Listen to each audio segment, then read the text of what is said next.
I'll start with something new. New shit? New shit? Okay.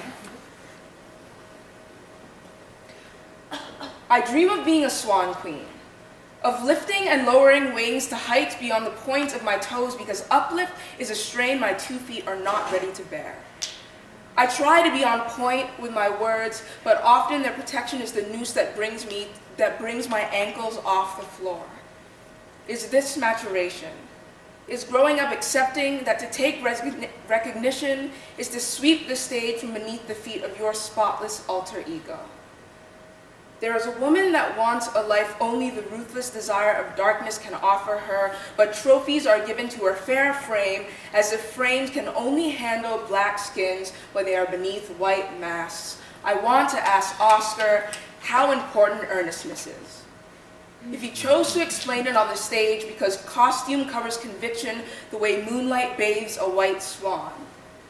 I have been accustomed to the vertigo, the subtle but disorienting violence of watching the same woman twirl her way to a stage of recognition. Is this the result of being an only child? Of one's role models existing in a separate world and separate skin? Hundreds of stories ago, tens of award shows celebrating human creativity ago, I looked in the mirror and was unsurprised to be my life's main character. But now it feels like it should belong to someone else. Is that why I see my face in 20th Century Fox productions like Natalie Portman does in New York subways? I would love to outgrow the self-absorbed, superficial insecurity of not being at center stage the way an infant outgrows the plastic spheres rotating above her crib, but I haven't outgrown dreaming big. This is Destiny Remanifest. There are early mornings during which I detect, behind a double layer of closed eyelids and window shades, the recently risen sun is sending waves of oriental rays through my shielded gaze and into my dream-laden brain.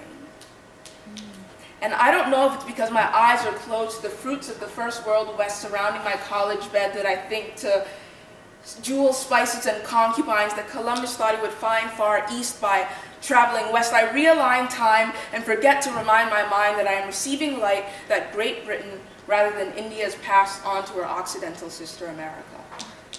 But later, when reading 11 a.m. on a Science Center sundial, I marvel at the genius of Europe's scientific leaders, and when sitting in an English literature seminar dedicated to Shakespeare's and Kipling's and Milton's, it is thrones, crowns, and Cromwells that occupy my head, and I fail to acknowledge that the light by which I view my waking world comes solely from that United Kingdom which played no part in my 6 a.m. subconscious.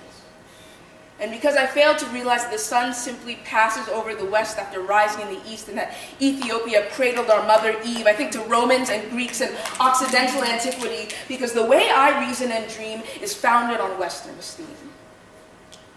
But every once in a rare blue moon, scarcer and bluer than the sapphire associated with the Orient, I'll confuse my 1 a.m. readings on Pearl Harbor with a documentary on Hiroshima until the prism of Europe shatters until